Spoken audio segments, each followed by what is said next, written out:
तर आजचा टॉपिक आहे पेस्ट रिस्क अनालिसिस. तर तुमच्या जे बुक दिलेलं आहे तर बुक मध्ये जे काय पॉइंट दिलेत, stages of pest risk analysis, त्याच्यामध्ये फर्स्ट स्टेज आहे इनिशिएशन, सेकंड आहे pest risk assessment and third आहे पेस्ट रिस्क मॅनेजमेंट. त्यानंतर त्याच्यामधले पॉइंट दिलेले आहेत. पेस्ट इनिशिएशन मध्ये, स्टेज सेकंड मध्ये पेस्ट रिस्क असेसमेंट, त्याच्यामध्ये pest categorization, assessment of probability of introduction and third आहे assessment of potential impact of introduction and spread. आणि स्टेज 3 तर जे काही पॉइंट दिलेत तर हेच पॉइंट तुम्ही परीक्षेमध्ये लिहायचे. मी आता तुम्हाला सांगताना मी ह्याच्यामधून स्लाइड शेअर वरून जे काही मटेरियल काढले तर त्याच्यावर मी बोलणार आहे. तर फर्स्ट पेस्ट म्हणजे काय? जवळ तुम्ही वही पेन ठेवा.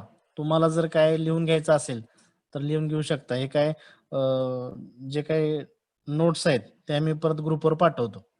ठीक आहे. फर्स्ट पेस्ट, जवळ वही पेन ठेवा. जे काय बोलतोय ते लिहून घ्यायचंय. म्हणजे त्या रिलेटेड तुम्हाला पण शोधता येईल. Paste, any species, strain or biotype of plant, animal or pathogenic agent injurious to plant or plant products is known as pest. म्हणजे एखादी प्रजाती, जाती किंवा जैवरूप असेल प्लांटचं, ॲनिमलचं, पॅथोजनचं की जे प्लांटला किंवा प्लांट प्रोडक्टला हार्मफुल असतं, त्याला आपण काय म्हणतो? Paste. Any species, strain or biotype of plant, animal or pathogenic agent injurious to plant or plant product is known as pest. Next term है quarantine pest. Quarantine pest, it is any organism that is injurious or potentially injurious directly or indirectly. It is any organism that is injurious or potentially injurious directly or indirectly to plants or plant products or byproducts of plant. म्हणजे कोणताही organism की जो प्लांटला किंवा प्लांटच्या प्रोडक्ट्सला किंवा प्लांटच्या bye प्रोडक्ट्सना जर injurious असेल तर त्याला आपण क्वारंटाईन पेस्ट असं म्हणतो. तर क्वारंटाईन पेस्ट मध्ये काय येतं? Quarantine paste includes bacteria. Quarantine paste includes bacteria, फंजाय, insects, mites, mollusks, nematodes and other plants and viruses. तर क्वारंटाईन पेस्ट मध्ये काय काय येतं? फंजाय, बॅक्टेरिया, इन्सेक्ट्स, माइट्स, नेमॅटोड्स आणि व्हायरसेस. आणि अदर प्लांट्स म्हणजे वीड वगैरे. तर हे क्वारंटाईन पेस्ट मध्ये इन्क्लूड येतात. तर फर्स्ट त्यानंतर paste risk analysis. Pest risk analysis, it is a form of risk analysis conducted by regulatory plant health authorities. तर रेग्युलेटरी प्लांट हेल्थ ऑथॉरिटीज म्हणजे NPPO, national plant protection organisation. National regulatory plant health authorities to identify the appropriate phytosanitary measures. To identify appropriate phytosanitary measures required to protect plant resources against new or emerging pests and regulated pest of plants or plant products. म्हणजे plant resources ना एखाद्या new emerging paste पासून किंवा इतर regulated paste पासून plant किंवा plant product यांचा संरक्षण करण्यासाठी जे काही रेग्युलेटरी ऑथॉरिटीज आहेत, प्लांट हेल्थ ऑथॉरिटीज, त्या फायटोसॅनिटरी मेजर्स म्हणजे प्लांट प्रोडक्ट हे पेस्ट डिसीज ह्याच्यापासून फ्री राहण्यासाठी जे काही नियमावली लावलेली आहे त्याला आपण काय म्हणतो, pest risk analysis. Pest risk analysis definition परत एकदा आहे का, it is a form of risk analysis conducted by regulatory plant health authorities. तर रेग्युलेटरी प्लांट हेल्थ ऑथॉरिटीज कोणते आहेत, NPPO, national plant protection organization. तर ही काय करते, regulatory plant protection organization identify करते की एखादी न्यू इमर्जिंग पेस्ट किंवा रेग्युलेटेड पेस्ट प्लांट किंवा प्लांट प्रोडक्टवर येऊ नये यासाठी काय फायटोसॅनिटरी मेजरचा यूज करते, म्हणजे त्याच्यावरती पेस्ट किंवा तो डिसीज येऊ नये. याला आपण काय म्हणतो, पेस्ट रिस्क अनालिसिस. तर त्याच्यामध्ये फर्स्ट स्टेज आहे, stage first initiation. Stage first initiation it includes, आता ह्याच्यामध्ये काय इन्क्लुड्स येतं बघा,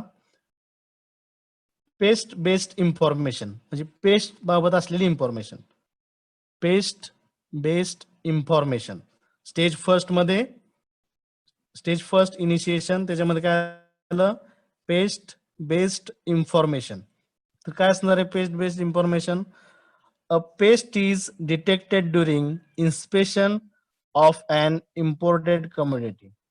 म्हणजे कमोडिटी म्हणजे एखादा तुम्ही काही प्लांट मटेरियल पाठवणार असाल, इम्पोर्ट करणार असाल, तर त्या कमोडिटी मध्ये एखादी नवीन पेस्ट डिटेक्ट होते का. पेस्ट मध्ये काय आलं, पेस्ट मध्ये फंजाय, बॅक्टेरिया, व्हायरसेस आणि त्याच्याबरोबर इन्सेक्ट पण आले, जे हार्मफुल इन्सेक्ट असतात. पेस्ट ही कन्सेप्ट काय आहे, त्याच्यामध्ये इन्सेक्ट पण आले, डिसीज पण आले, हे क्लिअर करून घ्या. तर तुम्ही जे काही कमोडिटी इम्पोर्ट करणार आहे तर त्याच्यामध्ये एखादी पेस्ट किंवा डिसीज ऑब्झर्व होते का हे सुरुवातीला बघणं.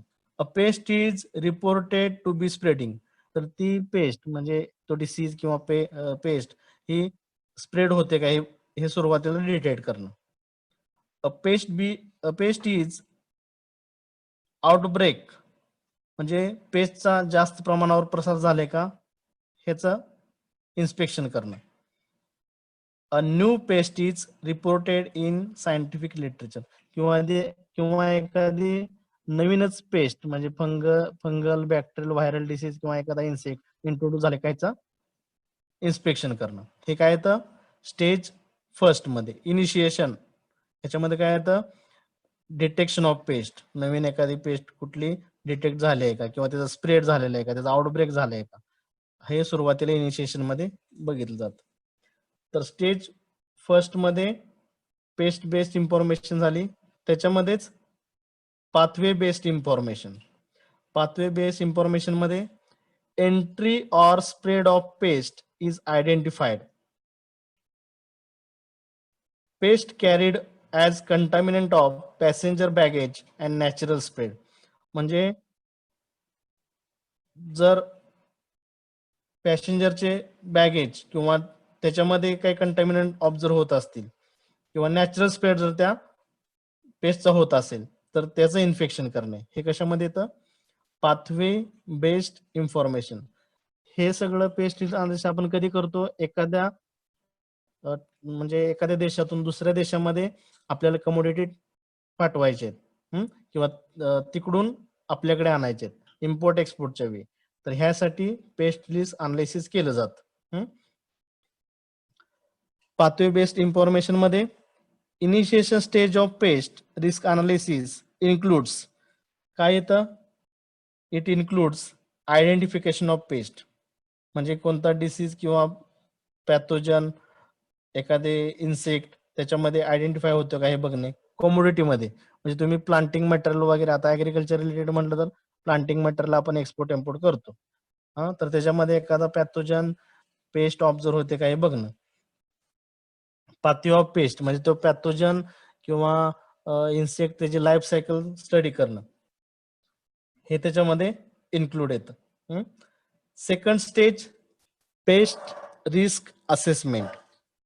सेकंड स्टेज फर्स्ट झाली initiation, stage second pest risk assessment.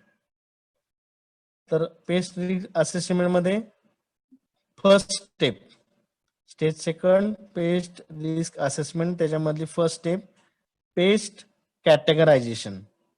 Paste categorization.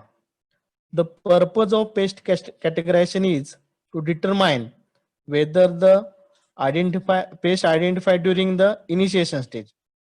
म्हणजे ह्याचा हेतू काय आहे पेस्ट रिस्क असेसमेंटचा, तर ती पेस्ट जी आहे ती इनिशिएशन स्टेज मध्ये ऑब्झर्व झालेली आहे का हे स्टडी करणं, ह्याला आपण पेस्ट कॅटेगरायझेशन मध्ये इन्क्लूड करतो. तर सेकंड स्टेज मध्ये काय होतं, तर एखादी पेस्ट जर आयडेंटिफाय झाली असेल तर ती आपण इलिमिनेट करू शकतो. Categorize step provides an opportunity to eliminate a pest from analysis at early stage in the pest risk analysis process. दर इनिशिएशन प्रोसेसमध्ये आपल्याला एखादा पॅथोजन, फंगस, बॅक्टेरिया यानंतर एखादा इन्सेक्ट ऑब्झर्व झाला तर तो आपण इलिमिनेट करू शकतो त्या प्रोडक्ट मधून. तर ते काय झालं, stage second pest risk assessment. Stage second pest risk assessment मध्ये स्टेप फर्स्ट झाली, आता step second. Step second assessment of each of the pathway of pest with which a pest may be associated from its origin to its establishment in the pest risk analysis area. तर जे काही paste आहे, fungus, bacteria किंवा एखादा insect असेल तर त्याचा life cycle study करणे हे स्टेज सेकंड मध्ये येत. In step second study about establishment of paste, म्हणजे त्या पेस्टचं इस्टॅब्लिशमेंट कसे होतं याचा स्टडी केला जातो. Biological information of paste including life cycle, host of paste and habitat, need of pest or disease. म्हणजे स्टेप सेकंड मध्ये काय केलं जातं, त्या पॅथोजनची किंवा पेस्टची इस्टॅब्लिशमेंट कशी होतं, त्याचे बायोलॉजिकल इन्फॉर्मेशन काय आहे, लाईफ सायकल काय आहे, त्याचे होस्ट कुठले आहेत त्या पॅथोजनचे, पेस्टचे, त्याचे नॅचरल हॅबिटॅट काय आहेत. त्याचप्रमाणे जर डिसीज असेल तर त्याची इपिडेमॉलॉजी म्हणजे डिसीज डेव्हलपमेंट कशी होते, disease epidemiology of pathogen together with characteristic of the abiotic environment affecting pest survival such as temperature, precipitation and soil type.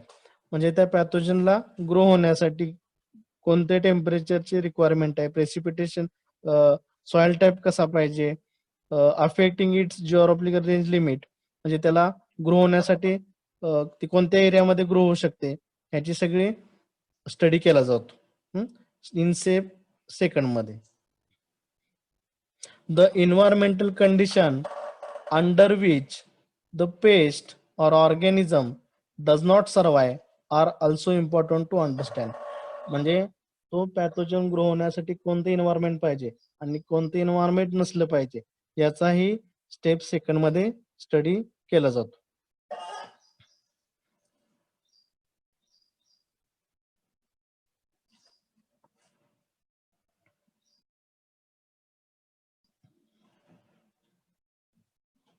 त्यानंतर natural mobility of pest or pathogen.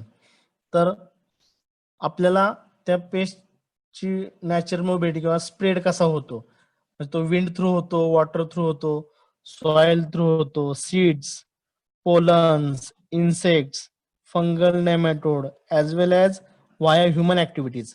म्हणजे त्या पेस्टचा स्प्रेड हा wind, water, soil, seed, pollen, insect, fungal nematodes किंवा human activities ह्याच्या through होतो का ह्याचा पण स्टडी करणं इम्पॉर्टंट असतं.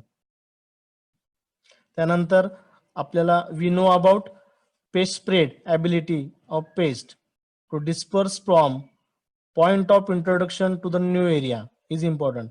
म्हणजे एखाद्या एरियापासून दुसऱ्या एरियामध्ये त्याचा स्प्रेड कसा होतो हे आपल्याला त्या पेस्ट बाबत माहीत असणं आवश्यक आहे.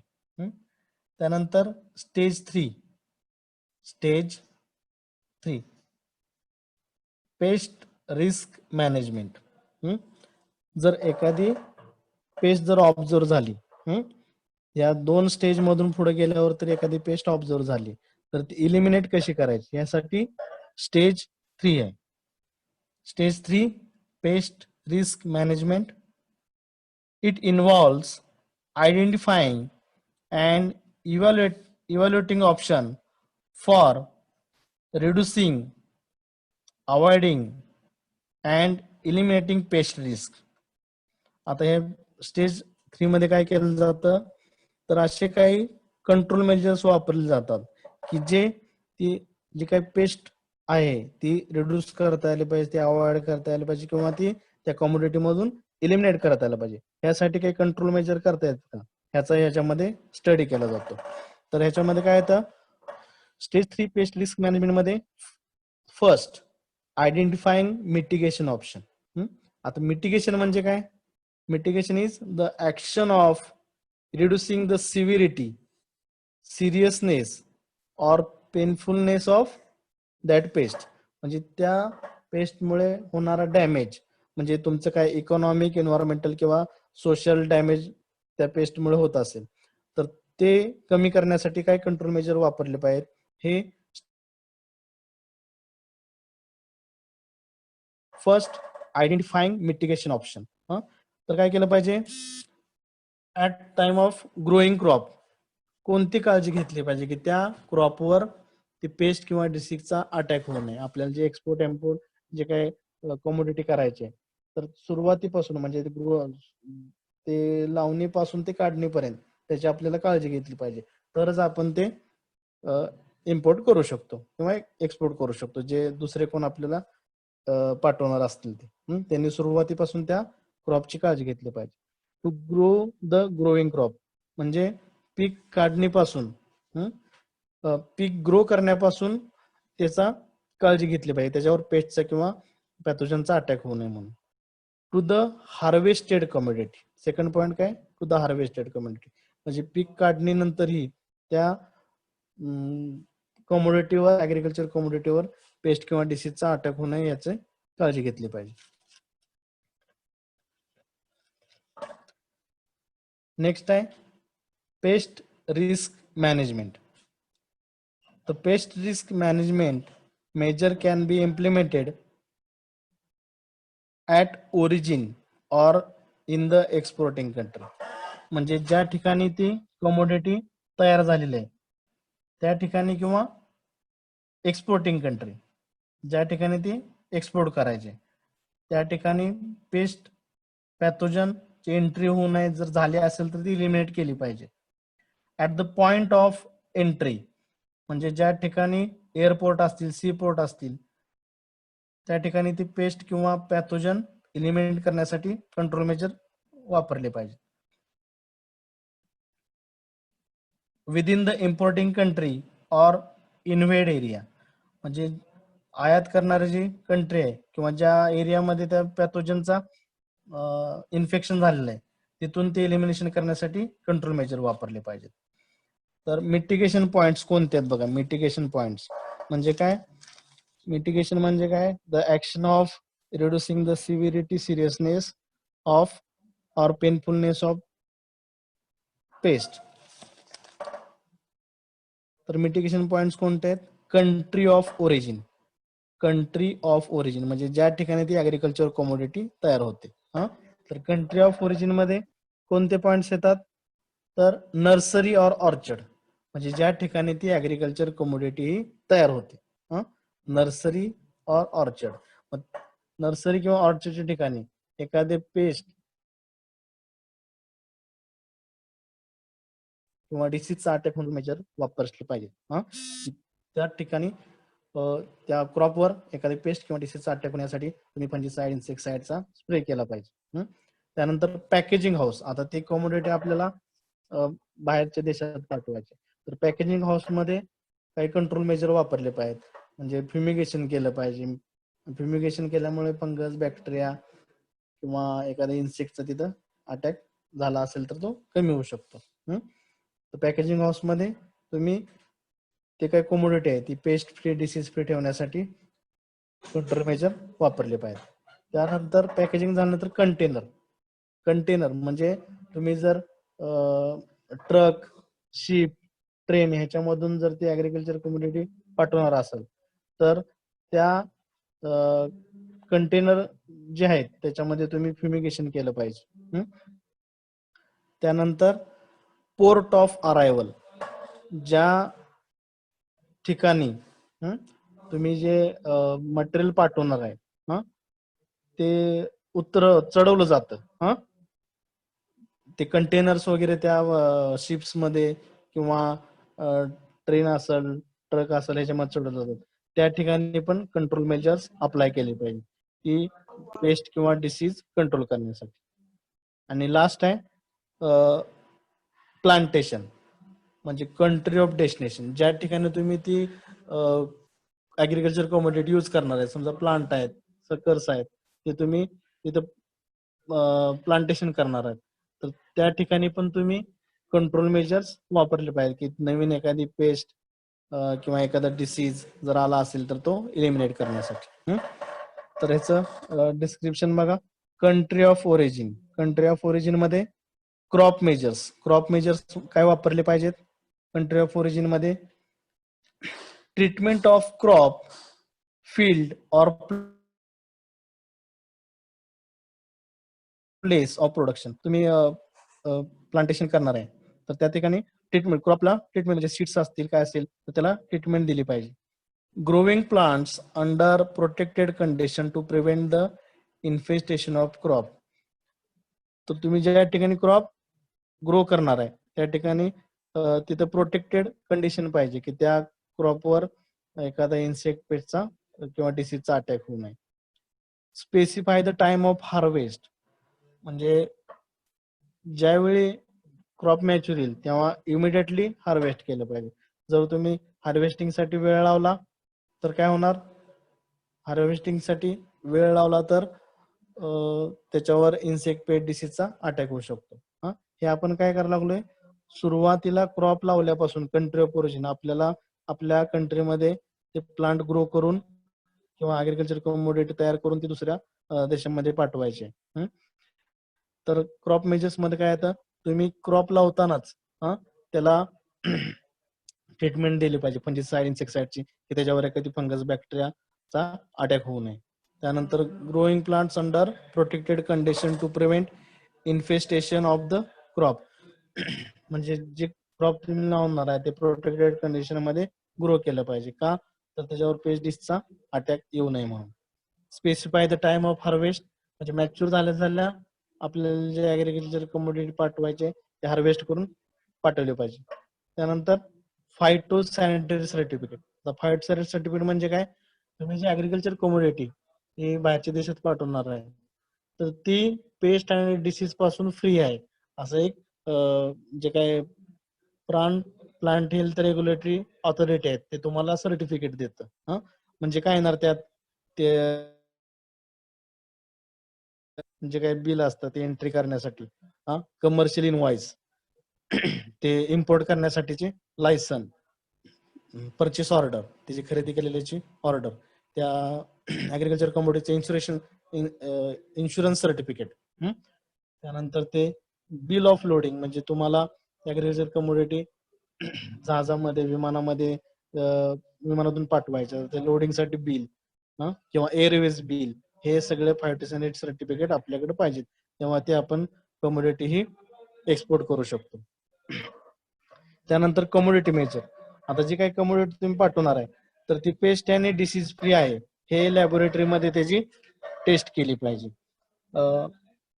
Prohibition of infected parts of post म्हणजे इन्फेक्टेड प्लांट पार्ट्स आहेत तर ते रिमूव्ह केले पाहिजेत किंवा त्याच्यामध्ये तुम्ही ते प्रोहिबिट केले पाहिजेत.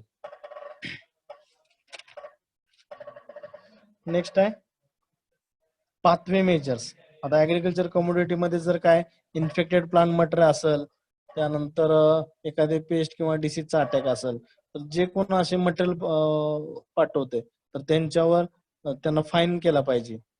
की असले मटेरियल तुम्ही जर असं पाठवत असाल तर तुम्हाला त्याचा फाईन भरावा लागेल आणि ते जी काही बॅच आहे कमोडिटीची बॅच आहे ती डिस्कार्ड करायचे. डिस्कार्ड केलं तर काय होणार, तर पेस्ट आणि डिसीज फ्री कमोडिटी पेस्ट आणि डिसीज फ्री कमोडिटी तिथे एक्सपोर्ट साठी येऊ शकतात. आता हे काय झालं, तुम्ही कंट्रीमध्ये तुमच्या कंट्रीमध्ये क्रॉप ग्रो करताना ते काढेपर्यंत काय काय केलं पाहिजे त्यासाठी, तर त्याच्यामध्ये पेस्ट आणि डिसीजचा अटॅक नसला पाहिजे. आता इन ट्रान्सिट म्हणजे तुम्ही ज्यावेळी ते कमोडिटी त्याचं हे काय करणार आहे, कंटेनर तयार करून वाहतुकीसाठी वापरणार आहे. म्हणजे ट्रक, ट्रेन असेल किंवा जहाज असेल याच्यामध्ये कमोडिटी लोड केली, तर ट्रान्सपोर्टेशनच्या दरम्यान तुम्ही त्या ऍग्रिकल्चर कमोडिटीची काय काळजी घेतली पाहिजे. तर ते बघा, commodity measures, storage condition may be, म्हणजे तुम्ही ते कंटेनर मध्ये भरलेलं आहे, त्या ह्याच्यामध्ये अपलोड केलेलं आहे जहाजामध्ये, ट्रकमध्ये किंवा विमानामध्ये, तर त्याच्यामध्ये त्या प्रोडक्टवर अग्रिकल्चर कमोडिटीवर स्टोरेजच्या दरम्यान एखाद्या फंगस, बॅक्टेरिया, इन्सेक्टचा अटॅक होऊ नये यासाठी काय काय केलं पाहिजे, तर त्याच्यामध्ये टेम्परेचर मेंटेन ठेवलं पाहिजे. कशासाठी, for good condition of commodity and to do good condition of commodity and temperature असं पाहिजे की तिथे एखादी हार्मफुल पॅथोजनचा डेव्हलपमेंट नाही झाले पाहिजे. Temperature for good condition of community and do not develop any harmful paste, असं टेम्परेचर असावं की तिथं कम्युनिटी व्यवस्थित राहिली पाहिजे, त्याच्यामध्ये एखाद्या पेस्ट म्हणजे फंगस, बॅक्टेरियाचा किंवा एखाद्या पेस्टचं डेव्हलपमेंट झालं नाही पाहिजे. स्टोरेज पेस्ट ज्या असतात त्या ग्रो झाल्या नाही पाहिजे. त्यानंतर पॅकेजिंग हे व्यवस्थित केलं पाहिजे की त्याच्यामध्ये एखादी पेस्ट म्हणजे इन्सेक्ट वगैरे एंटर नाही झाला पाहिजे. त्यानंतर त्या जे काही कंटेनर्स आहेत त्याचं फ्युमिगेशन केलं पाहिजे. Fumigation or other chemical treatments followed. Fumigation or other chemical treatments followed म्हणजे फ्युमिगेशन, मिथिल ब्रोमाइड आहे किंवा इतर कुठले हे जे काही फ्युम्स तयार करतात केमिकल्स, ज्याच्यामुळे पेस्टचा किंवा डिसीजचा अटॅक होणार नाही, असे केमिकलचा तिथं स्प्रे घेतला पाहिजे, फ्युमिगेशन केलं पाहिजे. Ship inspection before loading or at the destination, म्हणजे तुम्ही जे काही ऍग्रिकल्चर कमोडिटी आहे ते शिप मध्ये चढवताना, त्याचबरोबर जेव्हा तुम्ही शिप मधून ती उतरवता ऍग्रिकल्चर कमोडिटी, तर ती पेस्ट आणि डिसीज फ्री आहे ह्याचं इन्स्पेक्शन केलं पाहिजे. नेक्स्ट आहे कंट्री ऑफ डेस्टिनेशन, म्हणजे ज्या ठिकाणी तुम्ही ऍग्रिकल्चर कमोडिटी पोहोचणार आहे त्या ठिकाणी काय काळजी घेतली पाहिजे. इन्स्पेक्शन ऑफ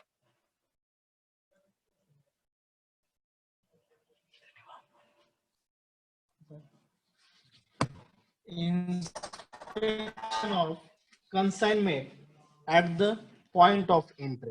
आता कन्साइनमेंट म्हणजे ऍग्रिकल्चर कमोडिटी जो काय तुम्ही माल पाठवणार आहे. Inspection of consignment at the point of entry, जिथं ते तुम्ही उतरवणार आहे ते दुसऱ्या देशामध्ये त्याची एंट्री होणार आहे त्या ऍग्रिकल्चर कमोडिटी, तर त्या ठिकाणी ती ऍग्रिकल्चर कमोडिटी ही पेस्ट डिसीज फ्री आहे का याचं इन्स्पेक्शन केलं पाहिजे.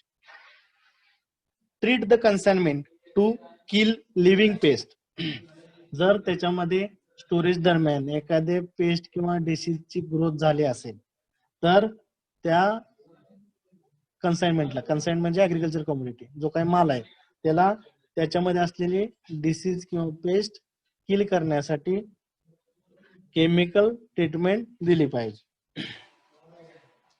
त्यानंतर post entry quarantine. Post entry quarantine. आता एंट्री झाल्यानंतर काय केलं पाहिजे, म्हणजे ऍग्रिकल्चर कमोडिटीची त्या देशामध्ये एंट्री झालेली आहे, तर त्याचं क्वारंटाईन केलं पाहिजे. का तर त्याच्यामध्ये एखाद्या व्हायरल डिसीज हे काय आपण बघून सांगू शकत नाही की याच्यामध्ये व्हायरसचा अटॅक झालेला आहे, तर तो काही दिवस ऍग्रिकल्चर कमोडिटी क्वारंटाईन मध्ये ठेवली पाहिजे, म्हणजे त्याचे सिमटम्स चेक केले पाहिजेत. ह्या ऍग्रिकल्चर कमोडिटीमध्ये काही व्हायरस इन्फेक्शन ऑब्झर्व होत आहे, यासाठी ती ऍग्रिकल्चर कमोडिटी काही काळासाठी क्वारंटाईन ठेवली पाहिजे. त्याला पोस्ट एंट्री क्वारंटाईन म्हणायचे. आणि नेक्स्ट आहे अदर मेजर्स. म्हणजे आता हे झाल्यानंतर दुसऱ्या काय काय गोष्टी चेक केल्या पाहिजेत. तर फर्स्ट आहे डॉक्युमेंट्स. जे काय मटेरियल पेस्ट फ्री आहे त्यासाठी फायटो सॅनिटरी सर्टिफिकेट्स आहेत. त्यानंतर मग मी सांगितलं invoice bill, commercial bill of entry, commercial invoice, त्याचं इम्पोर्टचं licence, purchase order, insurance certificate, airways bill, लोडिंगचं बिल, म्हणजे जे काही मटेरियल आहे तुम्ही लोड करणार आहे शिपमध्ये किंवा आपल्या ह्याच्यामध्ये एरोप्लेनमध्ये, तर त्याचं बिल हे सगळं चेक केलं पाहिजे. किंवा त्याचं इम्पोर्ट परमिट इम्पोर्ट करण्यासाठी परमिशन आहे का, ह्याचं काही इम्पोर्ट परमिट त्याच्या बरोबर काय सर्टिफिकेट आहे का इम्पोर्ट परमिटचं. त्यानंतर IPPC stamp, international plant protection convention, हे जे काही डॉक्युमेंट्स आहेत का, ह्याचे सगळे डॉक्युमेंट्स क्लिअर असतील तरच ती ऍग्रिकल्चर कमोडिटी ही दुसऱ्या देशामध्ये उतरून घेतली पाहिजे आणि ती पेस्ट आणि डिसीज फ्री आहे का हे बघितलं पाहिजे.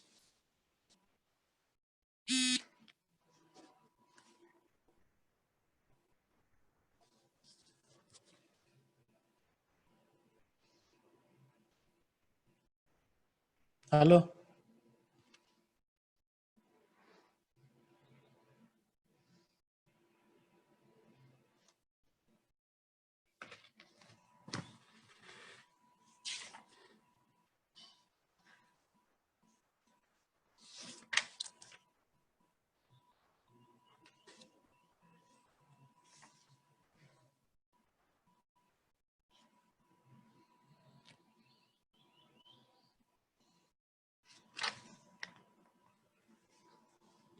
चौधरी.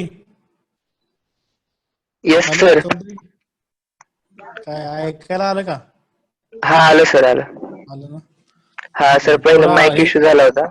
हा माईक इश्यू झाला होता मग.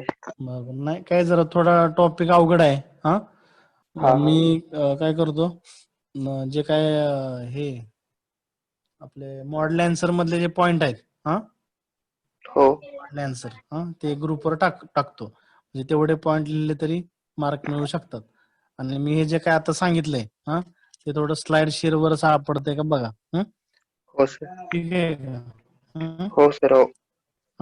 लक्षात एवढंच ठेवायचं की एका कंट्री मधून दुसऱ्या कंट्रीमध्ये पाठवताना ऍग्रिकल्चर कमोडिटीवर ती पेस्ट आणि डिसीज फ्री करूनच मग दुसऱ्या देशात पाठवली जाते.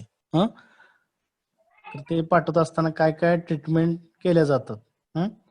ते जर पेस्ट किंवा डिसीज ऑब्झर्व झाला तर त्याच्यावर फाईन बसू शकतो. ती बॅच जी असते ती रिजेक्ट केली जाऊ शकते.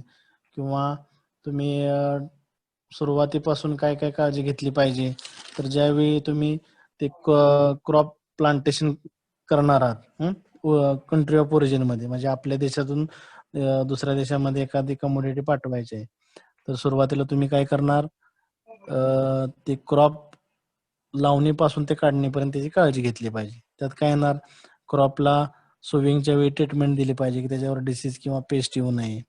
त्यानंतर ग्रोईंग प्लांट्स हे प्रोटेक्टेड कंडिशन मध्ये ग्रो केले पाहिजेत. का तर त्याच्यामध्ये पेस्ट डिसीजचा अटॅक होऊ नये. त्यानंतर ते harvesting, specific time of harvesting, ज्यावेळी त्याची मॅच्युरिटी येते क्रॉपची तर ते लगेच हार्वेस्ट केलं पाहिजे. जर डिले झालं तर त्याच्यावर पेस्ट डिसीजचा अटॅक होऊ शकतो. त्यानंतर जे काय कमोडिटी आहे त्याचे इन्स्पेक्शन लॅबोरेटरीमध्ये केलं पाहिजे की ते डिसीज आणि पेस्ट पासून फ्री आहे. जर इन्फेक्टेड प्लांटिंग मटेरियल असेल तर त्याचं एक्सपोर्टसाठी प्रोहिबिशन केलं पाहिजे. त्यानंतर पाथवे मेजर्स म्हणजे जर त्या इन्फेक्टेड प्लांट मटेरियल आपल्याला ऑब्झर्व झालं, त्या ऍग्रिकल्चर कमोडिटीमध्ये पेस्ट डिसीज काय ऑब्झर्व झालं तर जे कोण ग्रोवर आहेत, जो कोण पाठवणार आहे, त्याला फाईन भरावं लागेल. त्यानंतर इन ट्रान्सिट म्हणजे ज्यावेळी हा माल तयार झालेला आहे ऍग्रिकल्चर कमोडिटी आणि ती आपल्याला वाहतुकीच्या दरम्यान त्याची काय काळजी घेतली पाहिजे. इन ट्रान्सिट म्हणजे during transport of commodity. In transit म्हणजे ड्युरिंग ट्रान्सपोर्ट ऑफ कमोडिटी. तर कमोडिटीच्या ट्रान्सपोर्ट करताना कोणकोणती काळजी घेतली पाहिजे, तर त्याच्यामध्ये टेम्परेचर, त्या कमोडिटीमध्ये पॅथोजनची किंवा इन्सेक्टची ग्रोथ होऊ नये यासाठी तसं टेम्परेचर तिथं त्या कंटेनरमध्ये पाहिजे. त्यानंतर पॅकेजिंग चांगलं केलं पाहिजे की त्या पॅकेजिंगमध्ये एखादी पेस्टची एंट्री नाही झालेली पाहिजे. म्हणजे जे काय स्टोरेज पेस्ट असतात त्याची ग्रोथ होऊ नये यासाठी पॅकेजिंग व्यवस्थित केलं पाहिजे. त्यानंतर फ्युमिगेशन, तो जो काय ॲग्रिकल्चर कमोडिटी आहे त्याच्यामध्ये फंगस, बॅक्टेरिया किंवा एखादी पेस्ट ग्रो होऊ नये यासाठी काही मिथिल ब्रोमाइड सारखे फ्युमिगंट्स आहेत की जे केमिकल्स हे फ्युम्स तयार करतात. आणि त्याच्यामुळे फ्युमिगेशन केल्यामुळे त्या ॲग्रिकल्चर कमोडिटीमध्ये एखादी पेस्ट किंवा फंगस, बॅक्टेरिया ग्रो होऊ शकत नाहीत. त्यानंतर ship inspection before loading and destination. ज्यावेळी तुम्ही जहाजामध्ये माल चढवणार आहे आणि दुसऱ्या देशामध्ये उतरणार आहे त्यावेळी त्या ॲग्रिकल्चर कमोडिटीमध्ये फंगस, बॅक्टेरिया, पेस्ट यांचे ग्रोथ झालेलं नाही काही इन्स्पेक्शन केलं पाहिजे.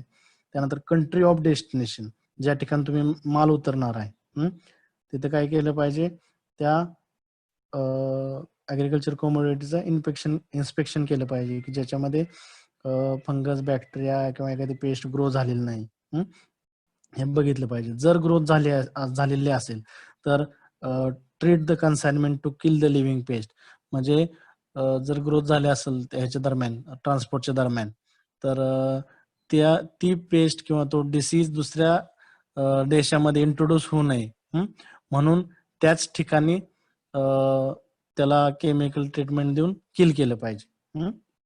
त्यानंतर पोस्ट एंट्री क्वारंटाईन म्हणजे एखाद्या ॲग्रिकल्चर कमोडिटीमध्ये व्हायरल डिसीजचे सिम्पटम्स दाखवू शकत नाहीत लगेच ॲग्रिकल्चर कमोडिटी, त्याचं इन्फेक्शन काय झाले हे दाखवू शकत नाही, तर त्याला क्वारंटाईन ठेवलं पाहिजे. म्हणजे काही कालावधीत त्या जे काही ॲग्रिकल्चर कमोडिटी आहे ती सेपरेट ठेवली पाहिजे की क्वारंटाईनमध्ये ठेवल्यामुळे काय होणार, त्याच्यामध्ये व्हायरल सिम्पटम हे काही दिवसानं आपल्याला ऑब्झर्व होणार आणि जर ते व्हायरल इन्फेक्टेड प्लांटिंग मटेरियल असेल तर ते डिस्कार्ड केलं पाहिजे. आणि अदर मेजर्समध्ये काय येणार, डॉक्युमेंटेशन म्हणजे जे काय डॉक्युमेंट्स आवश्यक आहेत एक्सपोर्ट इम्पोर्टसाठी ते बघितले पाहिजेत. फायटो सॅनिटरी सर्टिफिकेट म्हणजे ती ॲग्रिकल्चर कमोडिटी ही पेस्ट डिसीज फ्री आहे हे ह्याबाबतचं सर्टिफिकेट असतं. त्यानंतर त्याच्यामध्ये फायटोसॅनिटरी सर्टिफिकेटमध्ये काय येणार, त्या प्रोडक्टची ॲग्रिकल्चर कमोडिटीची बिल ऑफ एंट्री, त्याचं कमर्शियल इनव्हॉइस, इम्पोर्ट करण्यासाठी असलेलं लायसन, ती परचेस करण्यासाठी ऑर्डर असते त्या ऑर्डरचे डॉक्युमेंट्स, इन्शुरन्स सर्टिफिकेट, हे जे काय आहे हे सगळं डॉक्युमेंटेशन चेक केलं पाहिजे. ओके.